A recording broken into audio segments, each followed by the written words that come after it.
Everybody knows the 500. It's the poster child of cute Italian motoring. But here's the twist. The 600 is actually a bigger deal. A much bigger deal. It wasn't just more successful than the 500, it was also more influential. It launched 3 years earlier and sold in even greater numbers. And it completely reshaped the way that Europe moved after the war. It also kickstarted a whole new category of car which didn't become mainstream until the 1980s. And yet, nobody talks about it. In this video, I'm going to tell you why the 600 is so important, why it's one of Italy's most underrated cars, and of course I'm going to tell you what this particular little monster is like to drive with its slightly deranged 70s engine in it.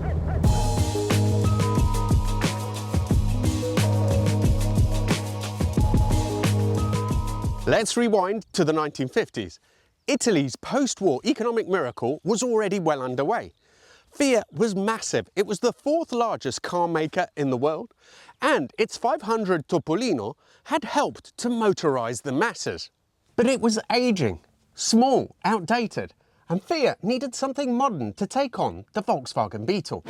Enter the Fiat 600, launched in 1955, 2 years before the new 500. It had a rear engine, rear drive layout like the Beetle, but that's where the similarities ended. The 600 had unibody chassis construction, a water-cooled inline-4 and independent suspension all round. Compare that to the Beetle's separate chassis, underpowered air-cooled flat 4 and crude swing axle rear suspension, and you can see that the Fiat was genuinely advanced. It was compact but roomy, simple but clever. It was also a smash hit. Fiat built 4.9 million of them. That's 1 million more than the 500 achieved. And it didn't just stay in Italy either. It was also produced under license in Spain, Argentina, Yugoslavia, Colombia, Uruguay and West Germany.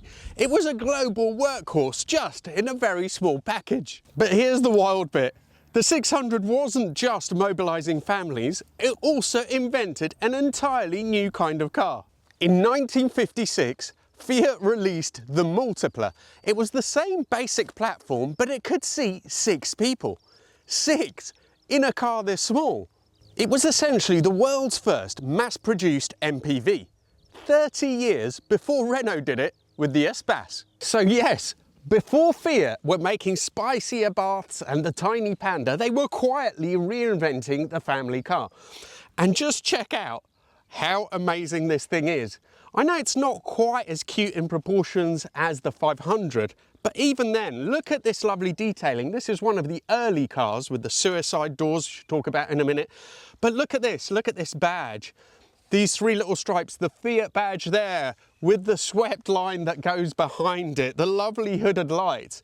Just the detailing of these cars is just incredible, even though they were cheap everyday things. Originally, it had a 633cc engine with a mighty 22 horsepower. It was the first of Fiat's legendary 100 series engine, a design so robust and so tunable that it stayed in production until 1999, ending its run with the Fiat Panda. This one is running a 1970s 1050cc version of the same engine pulled from an Autobianchi A112. It also has a hotter cam, a different carb, and even a bottom-mounted radiator, just like the Abarth versions. It makes 84 horsepower and peak power is at 7,800 RPM, but the engine will happily scream all the way to 9,000. That's right, 9,000 RPM from an engine design that dates back to the 50s. It's just nuts. Let me show you how.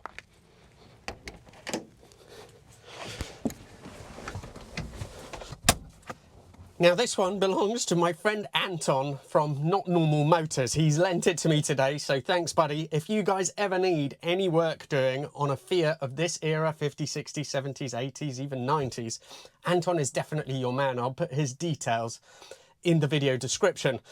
He did the engine build, and as we shall see, that engine is pretty mental. First of all, a couple of observations though. This, being one of the really early cars, still has what are known as the suicide doors. That's because if they should catch a draft and they would open while the car's going, they're obviously quite dangerous. So they didn't last into the second series, but they are quite convenient for getting in and out of the car and having access.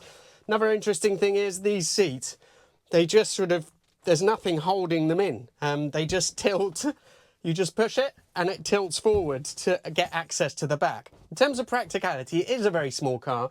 You can, I think you'd struggle with adults in the front and the back for maximum.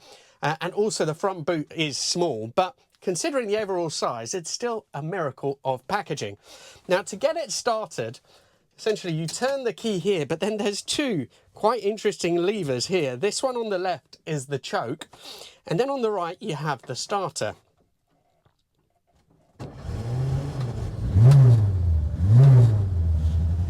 And immediately this engine just, it feels very, very responsive. Now, it's quite weird because there's no seat belts at all. I do find that a little bit difficult to get used to, but we'll make do for today.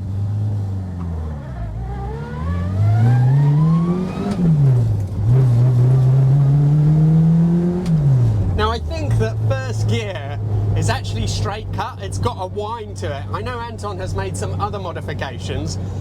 He's going to look at the bodywork next, which is just starting to rust a little bit in certain places, but I love the mint green colour of this thing. It's just so apt for the era. Engine's still warming up a little bit, and that cam is quite hot. So it's not the best mannered thing at lower revs. Now, the interior is incredibly simple. You can see this dash here, and I mean, there's nothing to it. I can cuff the whole instrument panel in my hand. It's basically got a speedo, fuel gauge, oil, dynamo, if the dynamo isn't doing right, and a water light, and that is pretty much it. Apart from that, there is hidden just below the dash a tachometer, which is upside down to an angle, because the only revs you need to be able to see, at least in Anton's mind, I think he's right, is the range between 4,000 and 7.5, 8. So that's all that you can see. It's a real Q car look, and the rest of the car as well. He's left it completely standard, except for the wheels are 13 inches instead of 12 with fatter tyres, and those rear arches, the way those wheels sit, it just looks so right. No normal person would know that there's a little bit of a devil of an engine under here. It just looks completely normal, just a little bit better.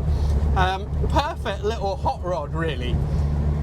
Now, I know that he's also still working on sorting out the chassis dynamics. He hasn't quite got down to that yet. He warned me that the front end still needs a bit of geometry doing, so we'll see how it goes. But at these speeds, it's quite firm, actually. He has also put adjustable shocks on it to try and tame that power, as well as disc brakes. Brakes, though, still, it's quite a firm pedal, but it's quite wooden. There's not much feel there. It's really all, though, about this little engine. So let's see what it feels like screaming it down the road.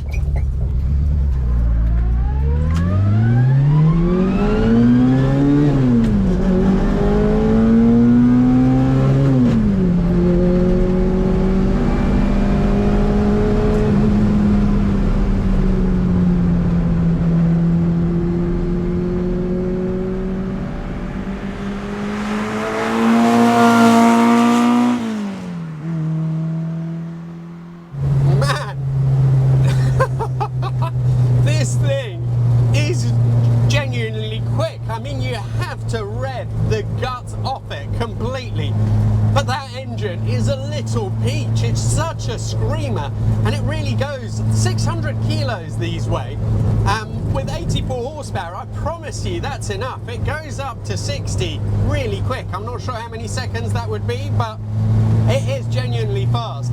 I can feel that the front end isn't quite right yet, so Anton definitely has to do some work on the geometry. There's quite a lot of understeer there, so I think he's got to sort out the camber, because these are supposed to steer pretty well. as you can imagine, is quite noisy in here. I mean, these were cars that were built for another era. The main thing that you can hear is the engine, but I know that at higher speeds you'd start to get a bit of wind noise as well.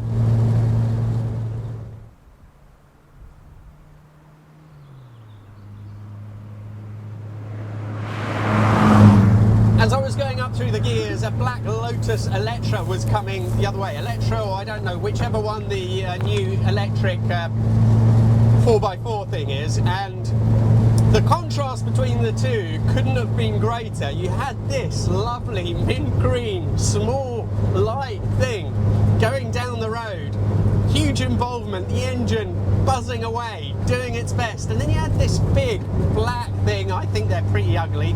I'm sure they're good, but just coming down the road, so anonymous and so sad to see that that was actually a Lotus.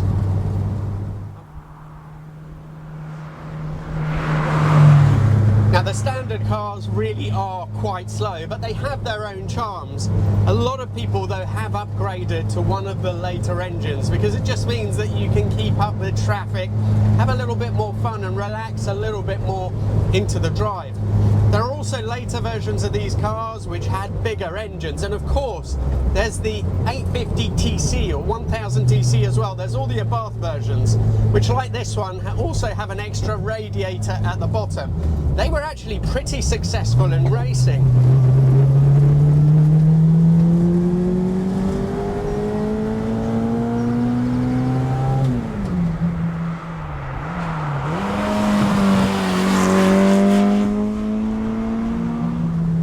So gutless, below 4,000 RPM, it doesn't care. The moment you get to 4.5, I mean, its happy place is 4.5 to 7.5, I think. It's quite a funny little thing.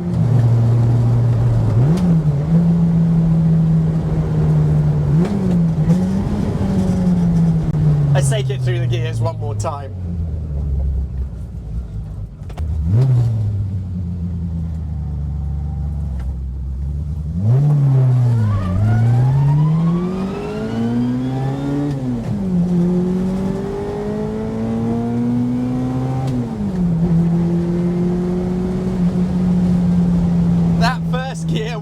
I love it, it's so funny, and you kind of get used to the understeer, but it shouldn't be like that. I think once that front end is sorted, this is going to be quite some machine. It's just the engine makes it, really.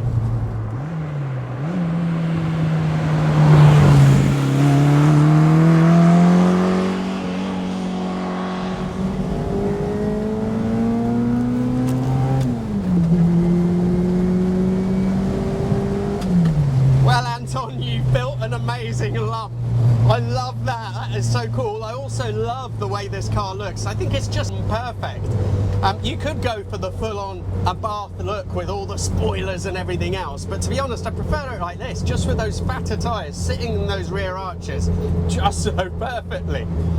Now, if you wanted to get one of these, there is some good news. Parts are pretty readily available.